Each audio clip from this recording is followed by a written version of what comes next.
One of those people that I believe probably knows how to undo it as well is on the show today for the first time. Lisa Rooney. She does coaching, healing. She does homeopathy. She's out of the Atlanta metro area where I was for 30 years. And we're going to learn a little bit about her transformative healing through the combination of integrative coaching and homeopathy. Her website, vibrantlife247.com, is linked up in the show notes today at robertscadbell.com. Y'all check it out. Let's welcome Lisa Rooney to the show. Lisa. Hello. How are you? Well, I'm a little fired up, as you can tell. A lot of stuff going on, a lot of annoying things happening, but having you on is not the annoying part of my day. It's a good part of the day. Well, thank you. And I think, thinking about the tsunami of autism, my heart goes out to all those moms out there, all those dads, all those parents who are really trying to navigate that landscape. It's a tough one for sure. Well, and it's not what I would call a naturally occurring phenomenon, if you could say that. Right. You have an artificial induction through injection. Now, I'm not saying that the injections known as vaccines are the only cause, but they were the primary precipitating cause of the explosion in the 90s and the 2000s, because that was the main difference that occurred, in addition to acknowledged, admittedly, other environmental assaults. Plastics increasing, nanoplastics everywhere, various forms of pollution, airborne, waterborne, pesticide, glyphosate use, et cetera, ionizing radiation increase, and Wi-Fi, 5G, et cetera. But none of those things are injected, but the vaccines. And that bypasses a million layers of normal immunity and normal interface with the outside environment or outside world, where we'd have some level or barriers of protection. And that's what makes it distinct, different, and more harmful. And it's a real assault on our vital force. I mean, when you come down to it, whether it's an injection, whether it's coming from, outside, it's the vital force that's keeping us in balance. It's keeping our nervous system moving. It's keeping, it's giving us the strength to handle the traumas, the toxicities, the shocks, the mentals, the emotionals, the physicals, the viruses, the bacteria, all of that. And so we have to, I think as parents, we have to be very thoughtful about how we raise our families. Mm-hmm. My kids laugh at me because they say that one of my parenting philosophies was, we're not doing that.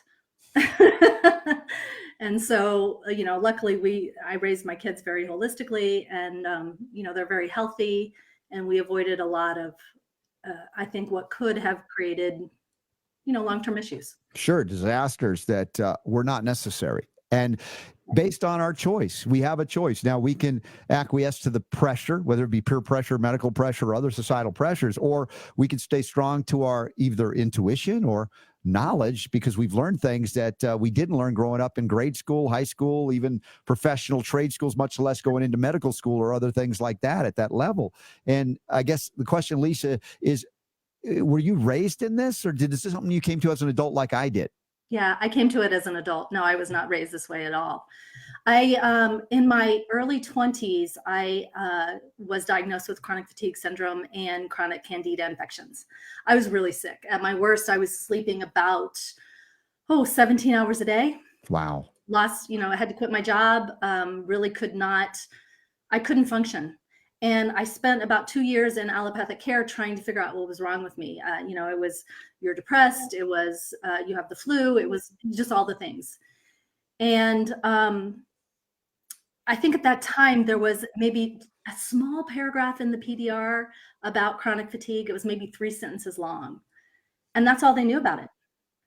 And I was lucky enough to talk to enough people where a friend of a friend of a friend said, hey, there's this doctor on the outskirts of town. You should go talk to him. He's been dealing with stuff like this for a while.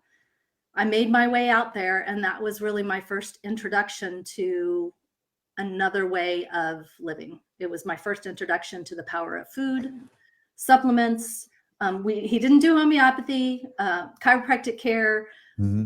But it was really that first introduction that the things that I was putting in my body and the way that I was thinking about things and the things I was exposing myself to actually had an impact on, my health. Were you already married with children at that point, or was this prior to that?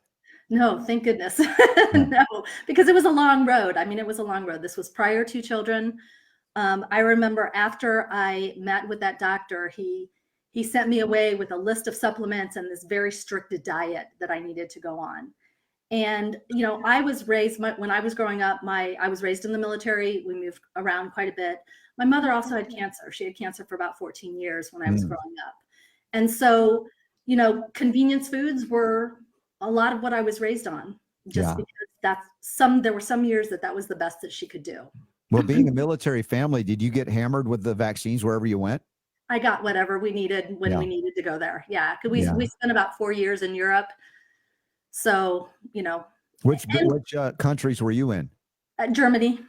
Were you at Ramstein, or where were you? Simbach Air Force Base. Okay. So these are the things where people don't realize how much our military has been inundated with the pharmaceutical agenda. As you said, once you get into the Army, Navy, Air Force, Marines, or even Coast Guard, they claim ownership over your body, and oftentimes the families and the kids, if you don't know better, and they'll just hammer you with everything every time you go to a different location. So it compounds what was already a bad schedule that was made worse than the 1990s, and then even worse if you're a military family. My wife is having to overcome being, in that kind of scenario growing up and traveling the world, although certainly not as bad as it's become, but significantly worse than it would have been had she not been hit again and again by this injection campaign. Yeah. So you wake up, you have to overcome chronic fatigue, a lot of struggling years before you got married and had kids. Obviously, this impacted the way you were going to raise your kids, whether they be pharmaceutically, medically grown, or otherwise. Absolutely. I remember walking into this health food store after I had gotten this diagnosis, and I had this list, of the foods and the supplements and all the things that I had to eat. And that was back in the day when we had the independent owned health food stores. Do you remember the name of it offhand? I don't. I wish I could. Because the gentleman that helped me, that owned the store, he was the owner of the store. I walked in, deer in the headlights look at, it's the first time I'd been in a health food store. And he walked over to me and he's like, "What you got?" And I said, and I handed him my sheet of paper, and he's like, "Oh, chronic fatigue, Candida, no worries. Come with me." And he just walked me around the store, and, earmark that, because that was a real turning point in my journey on becoming a coach, because he walked beside me and he took all of the fears that I had and made them, it just calmed it. He just calmed it, because well, that just can't be. We need to shut down those health food stores. We can't have people alleviating fears. We need you to live in fear and run to the doctor and get drugged. And, this is the absurdity of what we're talking about out there with our government. People such as yourself, Lisa, have experienced, like I have, walking into a health food store. I believe I'm alive today because of what I could get at a health food store. Absolutely. Very few and far between the mom and pops that are still there, but I love you. You're out there. You're in this audience. And in fact, I'm going to be speaking at a Palco distributor conference, I think in May, which distributes primarily to the mom and pops in the Midwest. I love going to those places because these are the heroes that, despite all obstacles and odds and all the government interference and regulation, they're still trying to let people know there's a way, that they don't have to be afraid, that they can get well. And there's a certain smell when you walk into that independently owned health food store. It's like the combination of the supplements and the foods and a little bit of it's all this whole smell. When I walk into it, it just brings me back to that period in my life, which was a long time ago. But and what's interesting is that what precipitated this crash that I had was my mom's passing. And so, earmark that again, because when I talk about like my journey into becoming a coach and how I walk alongside my clients, it's we have these big traumas in our life. And for me, that was a huge trauma. It was a traumatic event. And my entire system crashed. And so when I'm working with my clients, I'm always very curious about give me your timeline. Give me your life history. What are all the experiences that you had? I want to know the good. I want to know the bad. I want to know the trauma, because I'm looking at it through the lens of what are your traumas? What are your toxicities, to your point? And then what are your thoughts? How are you thinking about these things? How are you feeling about these things? Trauma, thoughts, and toxicity. I'm just hearing these are it's like a triple T methodology you got there.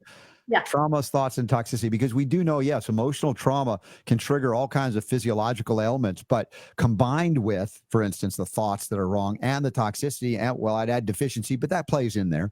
It You have does, a for recipe sure. for either disaster, or if you can unwind it, unspool it, and help people resolve it, you have the makings of a roadmap to recovery. Right. Right. And that's what I do. I walk alongside my clients. I, as a coach, I believe that my clients are already resourceful. They're already whole. They come to me feeling very broken, but none of us are broken. It's just our vital force has been kicked off a little bit. And so sometimes we can figure it out on our own. Sometimes we can't. And we need somebody to walk alongside of them. I don't, I'm oftentimes referred to as a healer, but really my clients heal. They're the healers. Well, the real healers that I've met, Lisa, and I would include you in that, realize they're not doing the healing. You're facilitating and opening up the healing that belongs to each and Absolutely. every one of them that come to you for help, for guidance. Yeah. And you're facilitating that. And I appreciate that so very much. Now, you have a website here. We have it linked up in the show notes today at robertscabell.com. It's called Vibrant 247, or is it 24/7? It's like Vibrant, Yeah. Beach Vibrant 24/7. I like it. Vibrant life 24/7. I mean, isn't that .com. the goal? We want to live a vibrant life 24/7. Now, are people Yeah. waking up where you are in Georgia to see, individually, like in person there, or is it still all mostly via Zoom or other ways to meet, meetings for health coaching? Yeah, I do both. I have clients that come in. This is my office. I have clients that do come in to my office, but I work with the majority of my clients by way of Zoom, or even some of my coaching clients, we just work by way of phone, because that's what works best for them. So I meet my clients where they are. What do they need, and how do we address what's going on through that lens of trauma, thoughts, and toxicity. All right. Well, if we use the word trauma, it can mean a whole lot of things. Mhm. And sometimes people will say, well, one trauma for one person might be like a day of work for another, and it's not. So everybody's impacted by similar circumstances differently as well. Are there any common themes that you've seen, or common remedies that keep coming up for you? Yeah. So within my practice, I tend to, I guess, attract women who are in transition. So they might be transitioning from one phase of their life to another. They're trying to figure out, what do I want?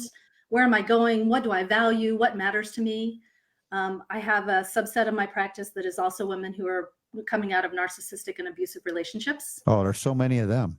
Oh my gosh. Yeah. Extraordinary. It's Yeah. blowing my mind. And what's blowing my mind is that it's going lower and lower in terms of the age group. It's now into the young adults, the 18 to 24-year-olds, which is another subset of my practice. So many of my clients are now asking me to work with their young adult children.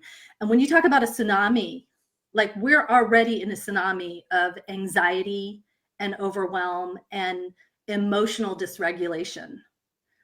And so, that's a lot of what's coming in, into my practice. And then I have a small part of my practice where I work with first responders. And that's a lot of the PTSD and the trauma from what Right. they are exposed to on a regular basis. Well, thematically, homeopathy plays a huge role for these traumas because it addresses things at a more energetic level, not at a level that can knock you out botanically or even medically, right? From trauma. So, this is an interesting thing as we look at a lot of movement for psychological, emotional traumas, like working with plants and even mushrooms that might be considered psychotropic or psychoactive in some ways, or even hallucinogenic, but working toward a microdose impact, which is more homeopathic and honoring to the body, I think. Yeah. What about the remedies that keep, let's say thematically keep coming back up? Yeah. So Staphysagria, I see Staphysagria very frequently. Ailments from indignation, ailments from injustice. I see Nat Muir very frequently, deep grief. Nux vomica. Nux vomica is very supportive to the liver, so a lot of that anger gets caught into the liver. Right. So we're, pulling that out. Carcinosin. Carcinosin is a remedy that I was really afraid of for a long time. I didn't really get it. And, that I'm not worthy. The baseline of carcinosin, Big time. I'm not worthy. Yeah. That is that's actually a huge component to most of the remedies that I suggest for my clients. Folliculinum. Folliculinum is another one. Think of that in terms of the doormat remedy. You've lived this life where you don't have a voice. You can't say what you want, and you just kind of feel like a doormat. Maybe you were raised in that environment where it was overly authoritative, and you didn't ever feel like you had a voice. And then you went on to school, and you couldn't really speak up there. And then you got into a relationship and didn't feel like you could speak up there, and so on and so on and so on. Yeah, so those are probably the remedies that I use frequently. I mean, Ignatia, I call Ignatia one of my best girlfriends. Mm-hmm. She really handles that overwhelm, and she comes in and out of my life. She comes in and out of, my kids' lives as life goes kind of like this. Yeah. So when you phase in and out, you use the remedy when you need it, and then you let it go when you don't need it. Love it. Now, in terms of toxicity, some of this addresses emotional toxicity as well. But Right. if we talk physiological toxins, do you counsel folks that come to you for help to, like, maybe you shouldn't be eating the factory farm chickens that contain MSG coating and things like that? And maybe we should go a little more organic or organic altogether. What is your perspective from a dietary, how do you see that impacting all of these bodies or layers? Yeah, well, I mean, what we put in our body has a tremendous amount it has a tremendous impact on where our thoughts are, what's going on. If we are eating a diet that it has our blood sugar going up and down all the time, we're not going to be able to think clearly. We're not going to be calm. Our nervous system is going to be in disarray. And so, yeah, we talk a lot about, eating a whole foods diet. Most of the people that come to me are already on that path, or so you're not have to fight in the people that they have no knowledge of this, because there was a time going back years to decades that it would be like not only a shock to hear it, but it's like, you want me to do what? You may have to change what I eat. No, I feel like by the time they find themselves to me, they've already tried a lot of things. They've maybe tried therapy. They've tried herbals. They might have tried some pharmaceuticals. They have tried the diet. They've tried the meditation. They've tried the exercise. They've tried all of things, and they've made good headway with all of these things. There's been shifts along the way, but there's something that's keeping them. There's some obstacle to cure that's keeping them. They can't get past that one thing. And that's when I really take a look at, okay, what's going on here? I'm listening from my coaching ears. I'm listening from my healing ears. I'm listening from my homeopathic ears. And what's really going on here in terms of not enabling the client to move forward in their life? A lot of times it's really it's almost as simple as just getting clear on what you value. So we're living in the society right now. We have so much input, all of the commercials, all of the podcasts, all of the emails, all of the text messages, all of social media, ping, ping, ping, ping, ping, ping, ping, ping, ping, all the time, right?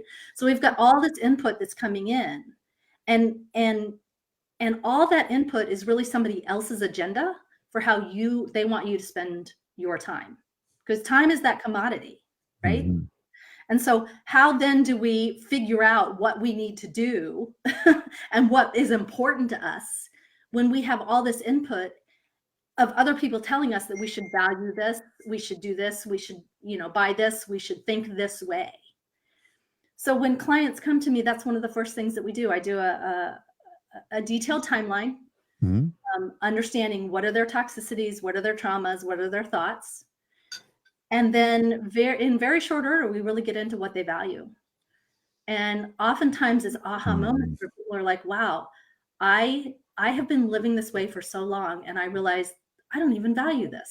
This is my family of origin value, or my community value, or, no wonder my life is so hard and frustrating, or my relationships aren't working, or I can't get the right job that I want. You're getting to the heart of something that's very important to discuss, bring out from underneath everything. Like I talked about, raising the rock up and go, whoa, that's my value system. I was unconscious about that.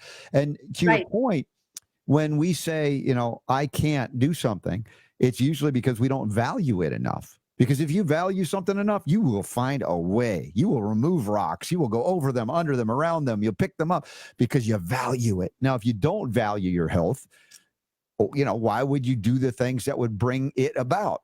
Right. And it's a weird thing to say because, like, well, doesn't everybody? And I at one point thought maybe everybody would, but maybe they didn't suffer enough like I did. And it was enough for me to go, I value my health so much that, I'm willing to do all the stuff I talk about because Right. I've been sick and chronically ill like you. And I don't ever want to go down that road again. And so finding that I could achieve levels of health, even as I quote unquote age in this body in this lifetime, that it's changed my perception of even what aging is, Mhm. or we have been brought to a perspective that is not accurate in terms of what could happen, but what has happened because we didn't value our health or know that we needed to, as we relied upon experts that knew very little about health and how to be healthy other than to manage sickness, disease through very invasive, toxic, and dangerous procedures. Right. Right. Well, that's a great example. So most of the time when people come to me, there is a value there of their health. And, you know, that question becomes like, why can't they move forward? Why can't they do this? Why can't they do the, organic, or why can't they change from, whatever their lifestyle is that they're leading? Why can't they make all their food? Why can't they grow all their food? I mean, that's a lot of people are turning towards growing their own food right now. So why can't I do that? I value health. I value, good food. Usually for me, I'm digging, that's a red flag for me in terms of like, what's going on behind, what's underneath that. Mm-hmm. There's some kind of, in the coaching world, we use this term limiting belief. Or gremlins. What are the voices in the back of their head that are saying that they can't do that, or that they're not worth it, or that it's impossible for them, they're not capable of doing that? What's going on below the surface? Maybe there was an issue in their childhood all around food, and without healing that trauma, despite the fact that they value the food, they can't get there because we have to heal that trauma that's underneath it. Right, exactly. So if people hearing this message from you, Lisa, in this show is like, dude, I really think she's awesome. I'd love to ask her questions and consult. Do you have room for people to reach out to you and help? And if Mhm. so, how would you recommend they do so? Absolutely, absolutely. Just pop on over to my website, Vibrant Life 247, vibrantlife247.com. Real easy. If you are interested, it shows you everything that I do. Click on the Work With Me page or the Contact page, and just book a discovery call right there. Nice. Yeah. Okay. See all the things that I do, all the programs that I offer. Okay. You can book a discovery call. That's a free call. I love a good conversation. I want to hear what's going on. And, through that call, we'll decide if the services that I offer, are something that are helpful to you. And I also want to offer that for any of your listeners, if they are interested, they pop on, they schedule a discovery call with me. If we decide to go ahead and work together, I will give them $100 off whatever package they choose. Just to mention your show. Thank you. That's awesome, Lisa. I appreciate that. So if you're in need and you're resonating with the message Lisa Rooney is bringing, not only could you avail yourself of her services, perhaps, but save $100 doing it. That's nice of you to do that. Everybody could use a little bit at this point to save and make some good choices for their health. So I appreciate that very much. Well, like I said, the tsunami of anxiety and overwhelm is enormous. And if we are going to move forward as a society, we got to get our heads in the right place. We've got to be able to think through our traumas and our triggers. We've got to get out of this emotional dysregulation. And it's the combination of coaching, healing, and the homeopathic remedies that are moving my clients along and pretty quickly. Mm-hmm. How was the environment, what I consider kind of my home sweet home, growing up in Georgia for 30 years, the environment for doing what you do? How do you do it in Georgia? How's the any local community, government intervention, anything like that? Or how's it been since you've been doing it there? Well, I mean, I've been doing this work for a long time, and I've done it for a long time virtually, in all the places that I've lived. So, I'm just kind of trucking along. I have people who are local that I meet, and if they're local and they want to come in and they want to be in my office, they want to get up on my table, then great, come on in. But I think we're so global at this point that really I get people find their way to me, and they live all over the place. Okay. Do you have any speaking engagements? Do you do any public events? I'm always up for a speaking engagement. I'm always up for sharing. I don't Very have anything scheduled right now. okay. My last event that I did was at the Next Steps, which is Right. where you and I met a couple Yeah, weeks yeah. ago. Yeah. Which shout out to Tia Severino, and I'm glad that you were there as well, Lisa. That was amazing. Yep. I was only able to be there for that first day, and then I had to dart out to California. It was a crazy trip, but I was glad at least to connect there at the beginning. Yeah, So, I think you and I are the only two that were there that had homeopathic experience. And so I sought you out. I was like, hey, yeah. let's talk. That was awesome. Yes, exactly. And I'm glad you were able to probably stick around to help people out perhaps afterwards. So I'm Yeah, glad it was for that. great. Thank you. It was a good Yeah. conference. Super duper. Well, we have the Health Freedom Expo. I mentioned this as a possibility to connect with my friends at Trinity School of Natural Health. They got their Founders Day specials this week, all kinds of discount. But there's ongoing education through the Trinity Live event. This will happen the 26th, 27th, 28th, and 29th. The actual Health Freedom Expo is going to be 28th and 29th, Indianapolis, Indiana. It's just a short free shuttle from the airport to the hotel conference center at that time. Everybody check out TrinityHealthFreedomExpo.com. I think if you haven't been to a Health Freedom Expo, you would love it. You would meet so many cool people that you'd be like, oh, you're like family to me, people that think similarly. So I plant that seed for you, Lisa, because I'll be there, and it'll be great if you can head there too and make a bigger connection to the healing community out there. Yeah, I'll check it out for sure. Oh, that would be awesome. Let's see. We got vibrantlife247.com. That's the website. It's linked up in the show notes today at robertscottbell.com as well. The day that this first airs is Wednesday, April 10th, but you guys are listening later or on UK Health Radio. I think even Brits, we speak similar languages. You can reach out to Lisa as well from United Kingdom. And again, go to that website to do so. Hey, can you stick around? I've got an interesting study that I want to talk about here. You might have some comments on it as well. Sure. It might be in your wheelhouse. This is being reported through Children's Health Defense. It's originally from Beyond Pesticides. It's an article here. It says 10 years of studies are linking now pesticide exposure and childhood cancer. Now, this is not something that is new to most of you in this audience, but it's an interesting thing that you may be able to share with people that are on the fence about feeding at least their kids organic quality food rather than pesticide-laden food. This is a meta-analysis of 174 studies published in the International Journal of Molecular Science for the last 10, 11 years, and found more than 80%. Over 80% showed positive associations between pesticide exposure and heightened risk of childhood cancers. Now, some would say, oh, well, that's not proof, on and on. But, how long are you going to wait and keep poisoning yourself and your kids with synthetic compounds that are designed to kill life, to destroy life? And that means you think, oh, it's just going after the microbes. Well, we are more microbe than man or woman.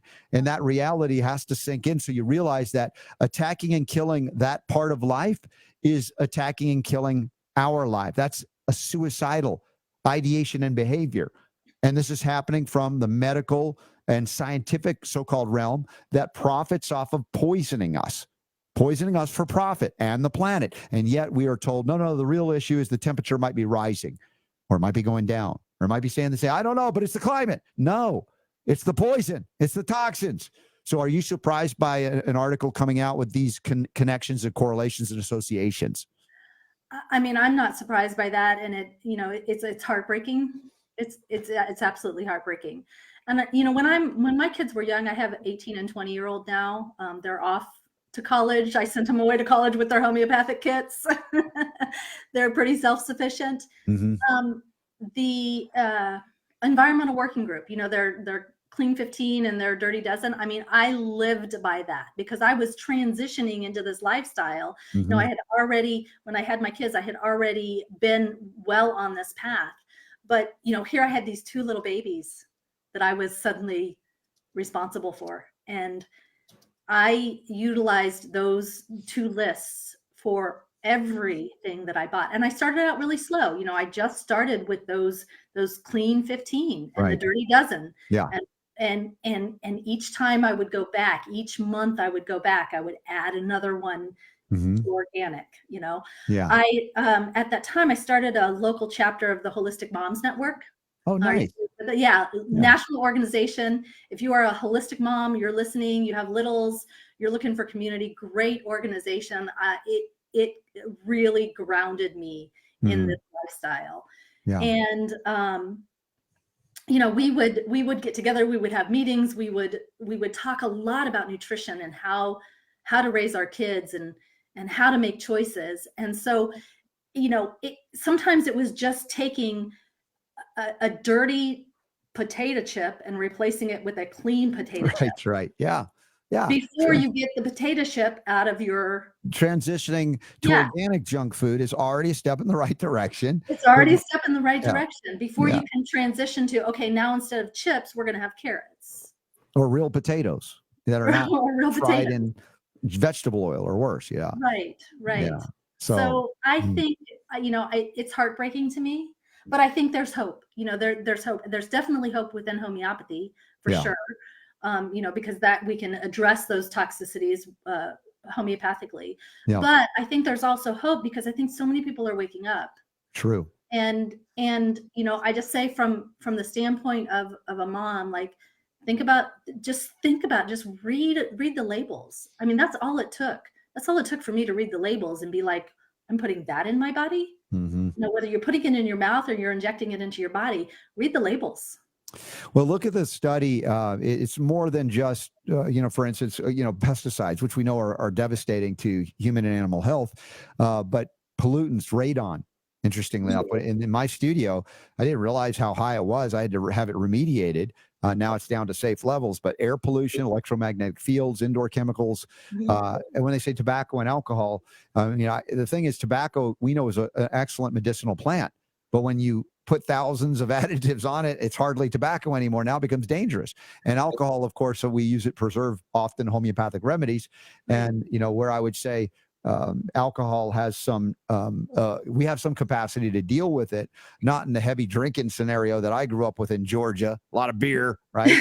And I like beer, but I like the taste of beer. But now switch to the non-alcoholic brands that are out there for fun, just for just have that kind of taste. But there are ways to navigate and do things healthier, even if they're not perfect. So I would say don't traumatize yourself. This is where you get into the so-called psychiatric diagnosis. They call you're orthorexic because you don't want to eat chemically graded. I was like, dude, it's not a disorder to want to eat healthy foods. Right. But there can be anything you can be obsessed over to the point where you freak out and panic and all. That's not what I'm talking about. For me, I would rather fast than eat food that doesn't make me feel good. I think that's pragmatic. I don't think that's a disease. I think that makes sense of like, I don't want to be sick. I've been there. So interesting when we talk about traumas, how can we engage in a new life without being, let's say, motivated by trauma, right? That creates even more trauma as we try to do something new and positive, but it's so tied to the trauma that it itself becomes traumatic. Yeah, I mean, it's, you know, a lot of it's fear-based. Mm-hmm. A lot of it's fear-based. So we really have to be aware of, you know, what's driving that, what's behind that shift. I mean, for me, you know, the fear was, oh my gosh, I'm sleeping 17 hours a day. If I don't do something, I'm not going to wake up tomorrow. I mean, Yeah. it was that bad. And then when I had my children, you know, the fear for me was I didn't want them to suffer the way that I had suffered. So it can be motivating, but you have to understand what your fear is, and you have Right. to, you know, get behind that and get it under control. You know, Yes, exactly. And then, we have to persist, I guess, in digging deeper into the bodies that are retaining these things. Once we make good decisions, it doesn't mean everything comes out. Oh, it's all we're now dealing with residuals, whether it be traumatic, residual, emotional, but they're physiological residuals in terms of the toxic burden. The body had adapted to kind of constrain it, and we can't let it go because we don't know how to deal with it. Now we want to facilitate that. We want to encourage it. And I think homeopathy plays a huge role there. My friend Bobry Oren, who has the Folium products. I don't know if you met Bobry at the Next Steps conference. He had very briefly, I did. Yeah. Yeah, very briefly. That's a phenomenal formulation, to deal with all from a botanical perspective. So no synthetics, to deal with the ionizing radiation, the heavy metals, all the toxic poisons. Think about that as a tool that nature provides to then counteract the accumulation. Once you start getting the wind of, well, I got to stop putting this garbage in me. How do I get the garbage out safely? You're going to achieve it. So that's another strategy of taking a proactive step to change your future so that you're not traumatized by what you think your future is going to be. You start actually seeing a positive one of like, oh my gosh, I see myself young and vital and functioning and dancing and running and playing and athletic, all of those things that you had no vision for because you're in pain, which, kind of leads to one of the more obscure homeopathic remedies, the hits of the day, which will address some skeletal rheumatic issues. It's not the first choice that I make, but it's always good to kind of go further when you go, oh, I need a little additional help. So that remedy's coming up later in hour 2 as our homeopathic hit. Yeah. That was an interesting remedy. I read about it before the show. Yeah. Well, you and I were talking about this too. Even if we do homeopathy now for 30 years, I could still come across remedies. Dude, I've never used that one. Right? There's always something more. It's amazing. Or you go back to it and you're like, wow, I completely missed that part about that particular remedy. I mean, Ignatia, I've taken that remedy deeper and deeper and deeper every time I circle back around to it. So yeah, it's fascinating. It's an amazing journey. I'm glad you're on it. I'm glad we're connected now. Me too. Hopefully if next time I get back to Georgia, we can connect and do something. Otherwise, if you can make it up to any of the events upcoming, we have an upcoming events tab at robertscottbell.com, which not only includes the Health Freedom Expo, but we have next weekend in Utah, the Be Healthy Utah event. And that's going to be a lot of fun, a 2-day event. We also have the RSB show family reunion at Leslie Goody's, the Goody's Family Homestead or Farmstead. And that's going to happen June, I think, 17th and 18th, something like that, or 18th and 19th in Joplin, Missouri, where we're going to have real skill workshops where you're actually going to learn to do stuff, not just theoretically, but be on the farm doing it. We need to do that. Do you have an ability where you are to have goats or chickens or anything like that? Or are you too condensed in a neighborhood? I am in a neighborhood. I'm in the suburbs, but we've got property. So yeah, that's something we could certainly do. You got your spring garden going already? I don't have my spring garden going. No, Ruh-roh. I know, right? So I moved to Georgia about 4 years ago, just before the pandemic. We rented a house. We were living in Michigan prior to that, where we had 10 acres. We had a ton of land, big garden, the whole thing. Mm-hmm. I don't know. COVID threw me off balance. It really threw me off balance. So, we had COVID. I had been homeschooling my kids. When we moved to Georgia, I put them in brick and mortar, and then all of a sudden they were home again. And we had a rental, and then we moved, and now they're gone. Like all of a sudden it was like all of these things that happened in a very short period of time. And I was just saying to my husband, we got to get back to gardening. We've got to get back to growing some food. These are the things that I want to do. It's not too late. It's not too late. I know it's springtime in Georgia, but you can plant a little thing. I know you can do it. It's a longer growing season than I have now, but it is an amazing thing. One of my inspirations, I say, who moved to Georgia from California is Layla Ali. Muhammad Ali's daughter. She was a world champion boxer as well. And she started a garden in her backyard. We got to visit a couple of years ago, and it's prolific. So she started from scratch in Georgia, and she's got a beautiful organic garden there. And so it's very encouraging when people, and she uses her fame and fortune for good reason and purpose. She teaches people. She says, look, you got to eat cleaner food. I love that. And so, I would say, I want to hear the next time we talk that you've got at least one thing growing. I know you can do it. Yeah. Here in Georgia, there's an organization called Fresh Harvest. Mm-hmm. And they have a farm in Clarkston. Are you familiar with Clarkston? Oh yeah. Yeah. Not far from where I grew up in Stone Mountain. Yeah. So this is a refugee town. Mm-hmm. And they hire refugees to work the farm. Wow. And they, so it's like a co-op. Mm-hmm. So I purchased from them, and they source from all within 60 miles from the Atlanta area. Nice. I like that. That's a great development as well. Yeah. I'm pleased about that. Well, in hour 2, I'm going to open with a story about the danger of sending your kids to college, to university. I hope you're protecting them or deprogramming them, because it's a risk. There's a lot of conversations going on in our house. For reals. I'm like, I'm glad my kids were not interested in going, because I don't have to deprogram them from the cult that's there. You want to say 99.99% of the people that they're encountering in terms of their professors, wackadoodles. Yeah. I'm telling you, it's not little. I mean, cowards, people you don't want influencing your children. I'm not picking on you, Lisa. I'm just saying this because I know you know this too, but I want to tell everybody what we're uncovering. And that's going to open up hour 2 today. Yeah, I think it's pretty, you just, as a parent, you really just have to be having conversations. And, engaged constantly. Yes. Yeah. Being a mom and a coach, my kids, I don't know, fortunately, maybe unfortunately, I don't know how they perceive it, but their entire life has been like one big long coaching session. Yeah. So, we have a lot of conversations, and I really encourage parents, like, have the conversations, Yeah. and not to jump in and tell them what they need to think, but get curious about what they are thinking. And teach them how to think. Right? Absolutely. Yeah. Well, Lisa Rooney, God bless you. Thank you for being on today. I've enjoyed it thoroughly. You're doing great work, and I hope some folks in this audience reach out to you for help, and then I hope to see you at some of these upcoming events. This sounds great. Thank you so much. I really enjoyed the time today.